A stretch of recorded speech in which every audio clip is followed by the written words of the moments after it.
It's you and me. Let's go!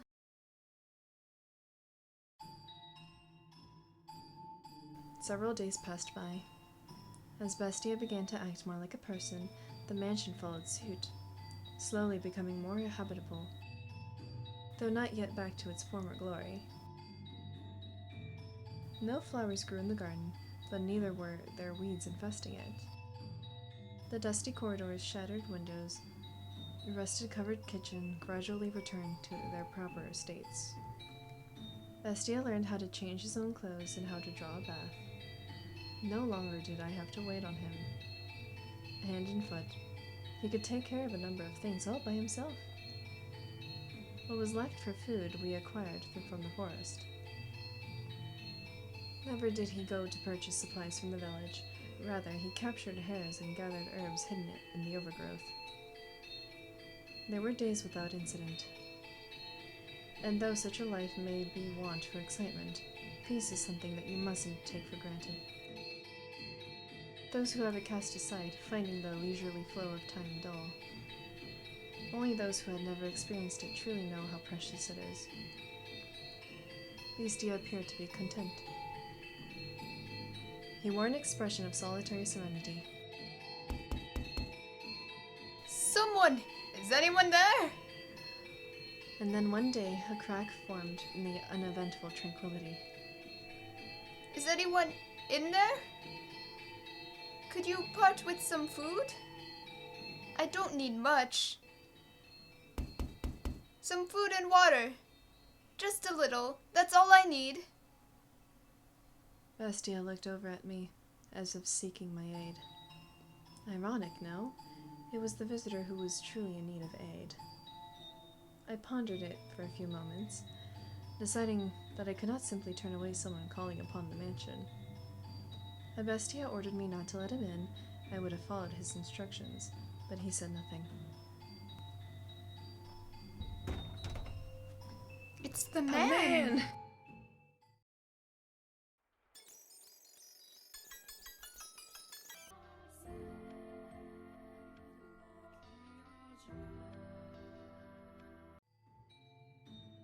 Oh, thank God someone is here. I was afraid it was deserted.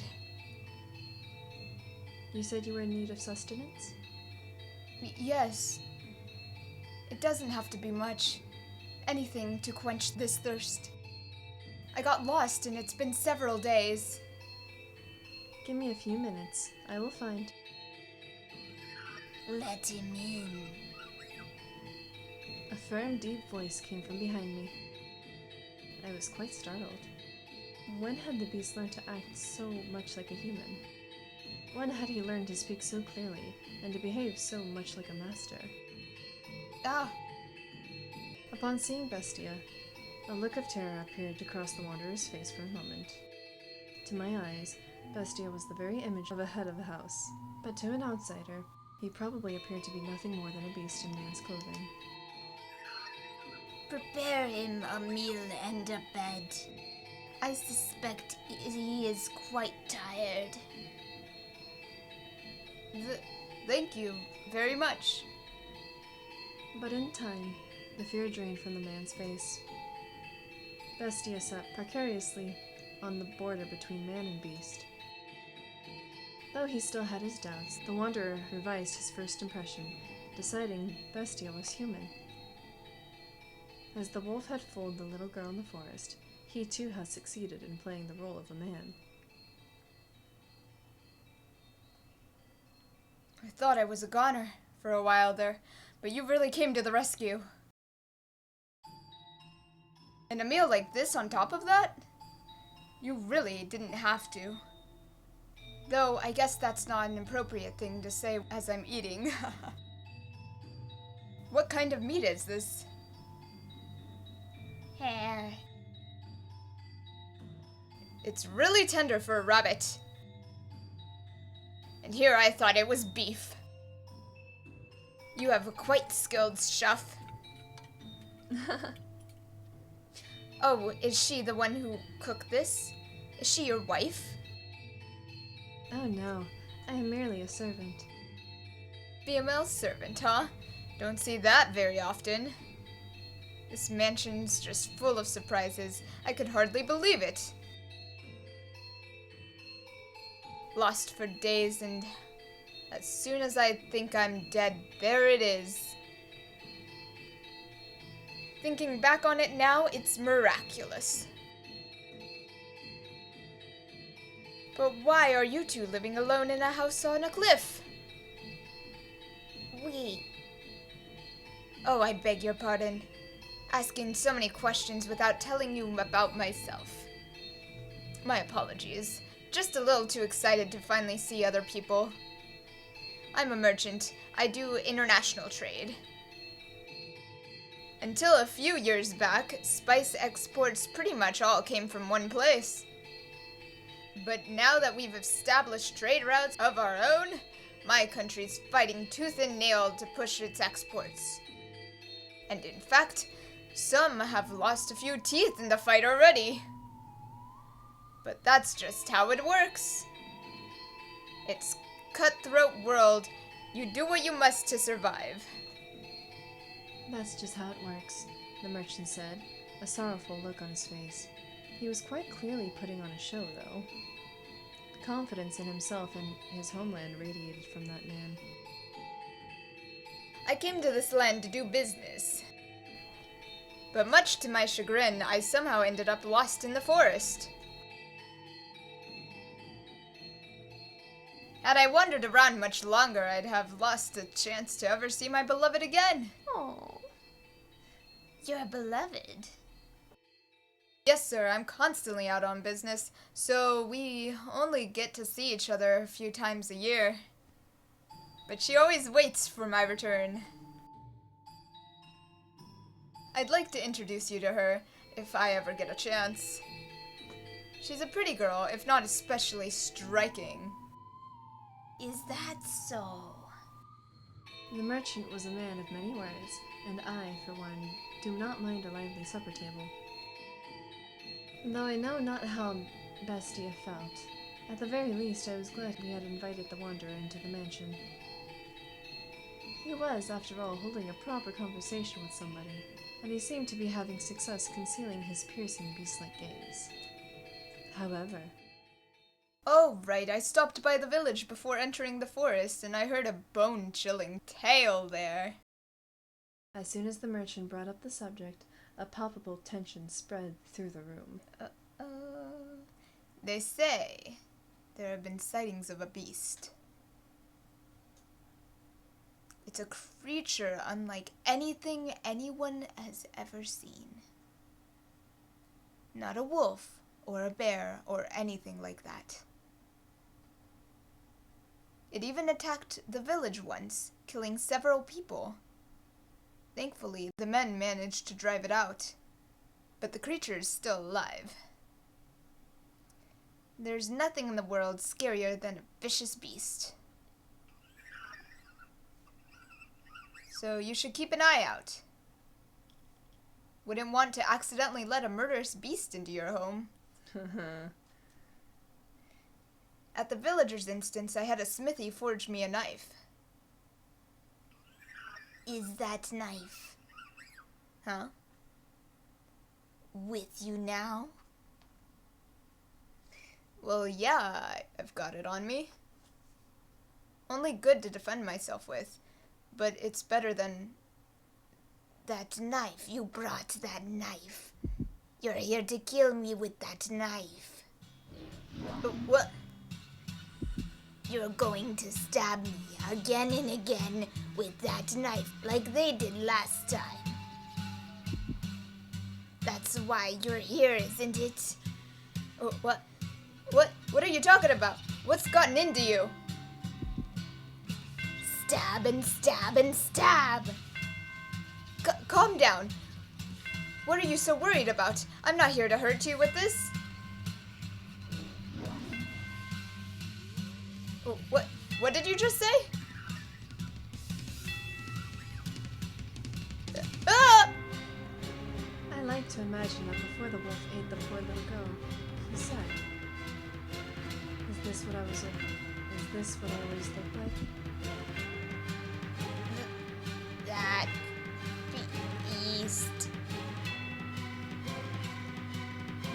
What's your problem? What's wrong? Talk like a human.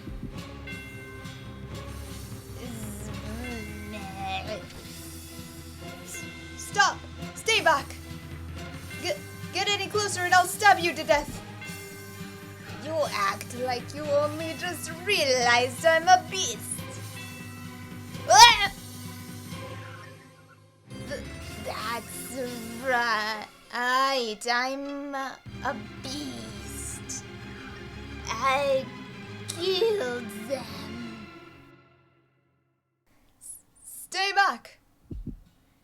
And I'll do the same to you. Ah! Help! In his hand, Bestia held his sword. Perhaps it had been hidden under the table, or maybe behind his chair. Regardless, it was as though he had expected this to happen. The merchant kicked aside a chair, attempting to flee, but Bestia closed the distance in an instant, knocking him back. He lost his balance and slammed against the wall, but still he made to escape, though the beast stood blocking his path. No! Please stop this! Don't kill me! My beloved is waiting for me back at home! I can't leave her behind! And why should I care?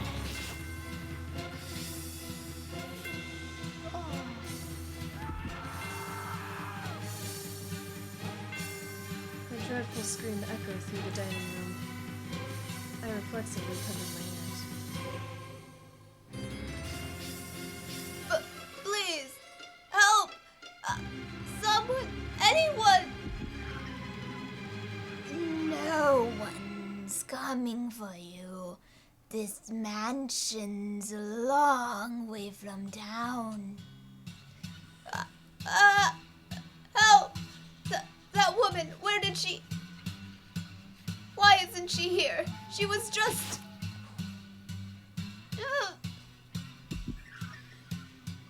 You'll kill me if I don't kill you, and so I must show you that I will. I must show you that I'm serious.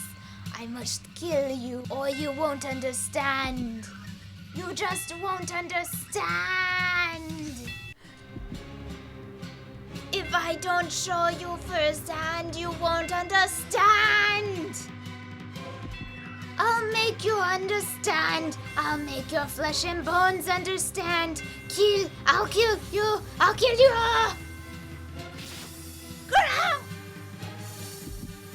Kill you.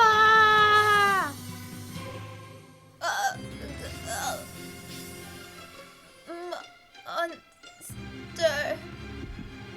That's right, I am a beast. You know, it kind of confuses me when they have just giant words in the screen. Like, is he saying that? Is that just... Oh.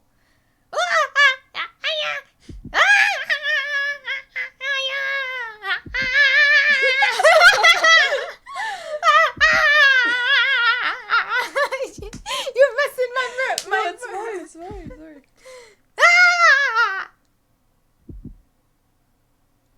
They had been enjoying a peaceful meal around the table together just minutes earlier. So what had triggered this? Talking about weapons. Don't talk about weapons and around beasts and they be good. If I were to guess, the merchant saying the word knife is what caused the beast to snap. A simple, small thing set him off. I cannot comprehend it. Bestia, who had said he wished for peace, was staring down at the ravaged corpse of the merchant. That's why his name's just the guy. The man. The man. With a look of ecstasy on his face. Master, can you understand how he felt? Even just a little. Did he not yearn for peace but for slaughter?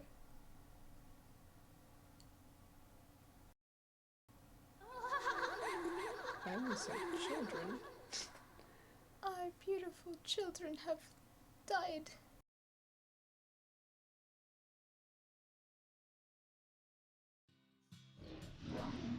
He wore an expression of I'm about to eat. I suspect. Bestia sat precariously on the border between the man. Oh my gosh. Look at her. Okay. Until a few years, not days. Big difference. Big difference.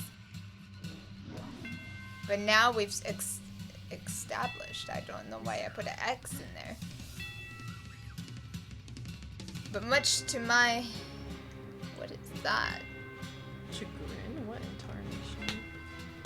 I am dying. I hate the sun. La, da, da, da, da. Sorry, I'm gonna take a break. What the? It's French for grief. But how do you say? Chagrin. How are we going French all of a sudden? Oui, I am merchant.